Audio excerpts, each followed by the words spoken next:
Sonia Gandhi ji, Manmohan Singh ji, Antony ji,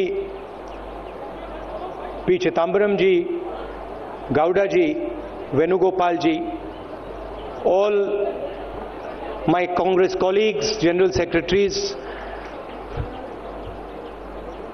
brothers and sisters, friends from the media, I'd like to welcome all of you here today. We are releasing this manifesto, and it is a massive step for the Congress party. When we started this process about a year back,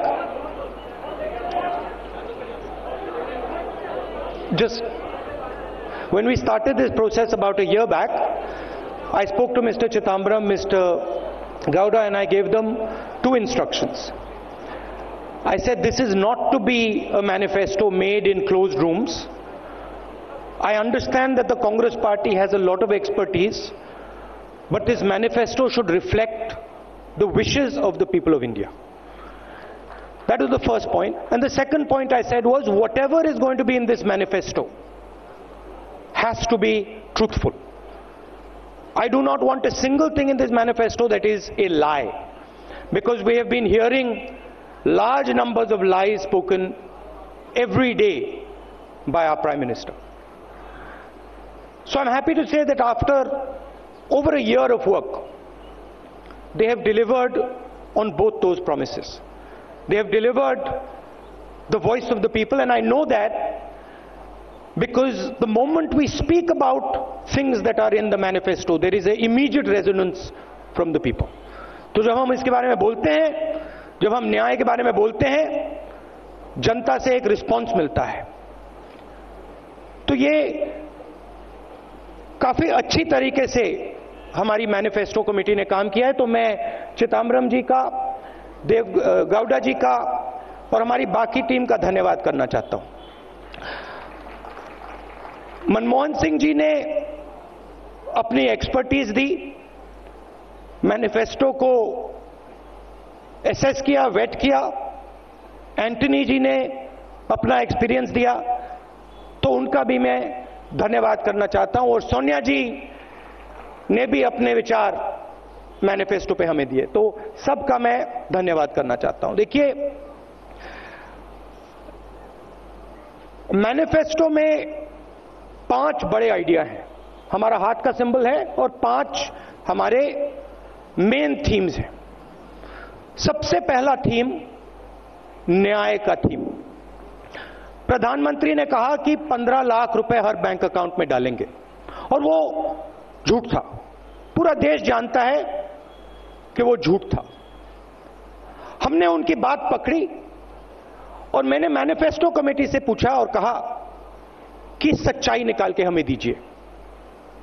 Hindustan के गरीब लोगों के bank account में सचमुच हिंदुस्तान की सरकार कितना पैसा डाल सकती है.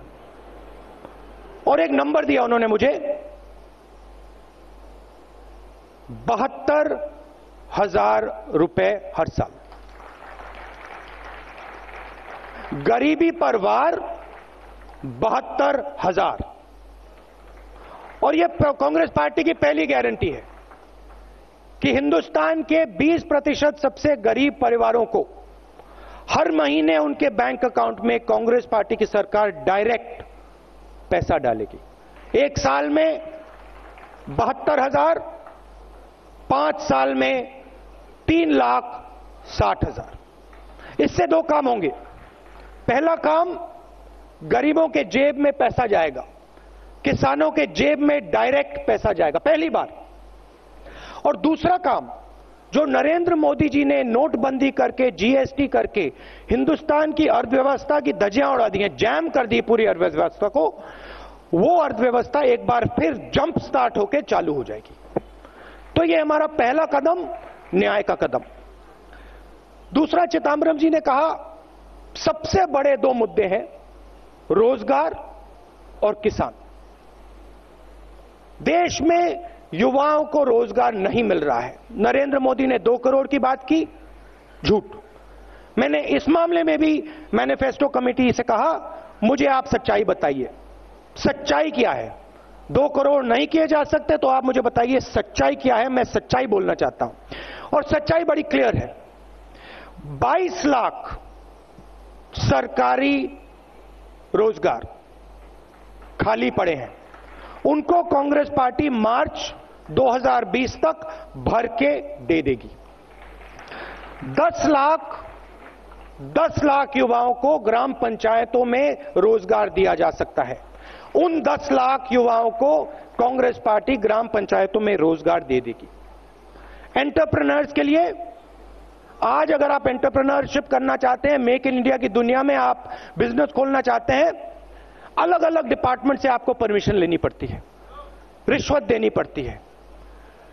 हमने एक बहुत इनोवेटिव आइडिया निकाला है। 3 साल के लिए हिंदुस्तान के युवाओं को बिजनेस खोलने के लिए कोई परमिशन की जरूरत नहीं, किसी से कोई परमिशन लेने की जरूरत नहीं। आप जाइए, एकदम बिजनेस खोलिए, जो बिजनेस आप करना चाहते हैं करिए, हिंदुस्तान को रोजगार दिलवाइए। आप हिंदुस्तान को रोजगार दिलवाएंगे, हम आपकी मदद करेंगे, बैंक के दरवाजे आपके लिए खोलेंगे। 3 साल के लिए कोई परमिशन की जरूरत नहीं। प्रधानमंत्री ने मनरेगा के बारे में बोला, बोगस स्कीम है, बेकार स्कीम है, मजाक उड़ाया। आज पूरा देश जानता है कि मनरेगा ने हिंदुस्तान की कितनी मदद की थी। तो हम मनरेगा के 150 दिन गारंटी करना चाहते हैं। 100 से अब हम 150 दिन गारंटी करना चाहते हैं। किसान की बात आप लोग जानते हैं। मध्य प्रदेश, छत्तीसगढ़, राजस्थान, पंजाब, कर्नाटक में कांग्रेस पार्टी ने कर्जा माफ किया। 10 दिन के अंदर कहा था, हम 10 दिन में कर देंगे, 2 दिन के अंदर कर दिया। तो हमारी आप इंटेंशन अच्छी तरह समझ सकते हो। तो किसानों के लिए हमने 2 चीजें, बड़ी चीजें सोची हैं। एक कि एक सेपरेट किसान बजट होना चाहिए, जैसे रेलवे बजट होता था, किसानों का एक सेपरेट बजट होना चाहिए। हिंदुस्तान के किसान को मालूम होना चाहिए कि उसको कितना पैसा दिया जा रहा है, उसकी एमएसपी कितनी बढ़ाई जाएगी, सब उसके सामने होना चाहिए। दूध का दूध, पानी का पानी होना चाहिए। तो यह हमारा पहला स्टेप। और दूसरा ऐतिहासिक स्टेप, हिस्टोरिकल स्टेप। देखिए, करोड़पति बैंक लोन लेते हैं। आपने देखा अनिल अंबानी जैसे लोग, मेहुल चोकसी जैसे लोग, नीरव मोदी जैसे लोग चोरी करके बैंक का पैसा लेकर भाग जाते हैं। मगर जो हमारे किसान हैं, ईमानदार लोग, वो जब बैंक लोन लेते हैं, अगर वो पैसा वापस नहीं दे पाते हैं तो उनको जेल में डाल दिया जाता है, क्रिमिनल ऑफेंस माना जाता है।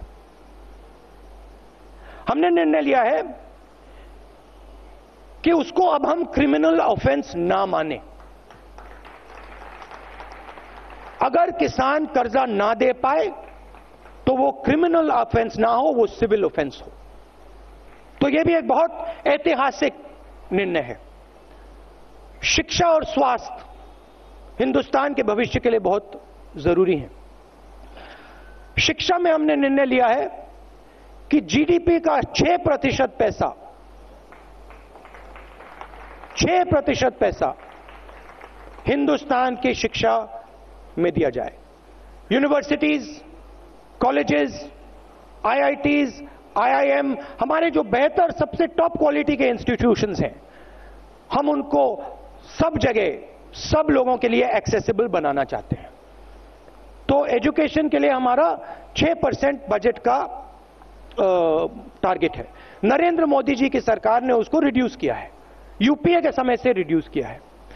हेल्थ केयर में सरकार एक स्कीम लाई है।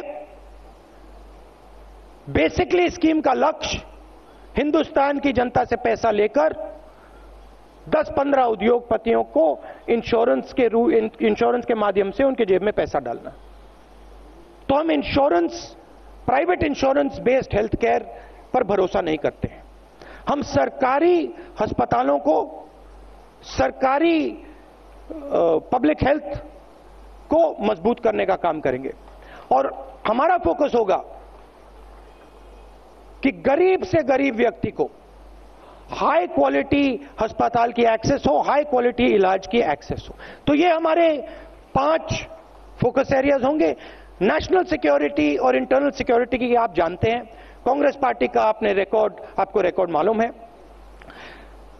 पिछले 5 सालों में बीजेपी की सरकार ने देश को बांटने का काम किया है, नफरत फैलाने का काम किया है, और उनका रिकॉर्ड आपको दिख रहा है। जम्मू कश्मीर में उनका रिकॉर्ड आपको दिख रहा है।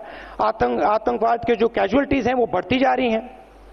तो हम कांग्रेस पार्टी देश को जोड़ने का काम करेगी, देश को एक साथ लाने का काम करेगी, और जो हमारा नेशनल और इंटरनल सिक्योरिटी है उस पे हमारा जबरदस्त फोकस होगा। आप सबका बहुत बहुत धन्यवाद।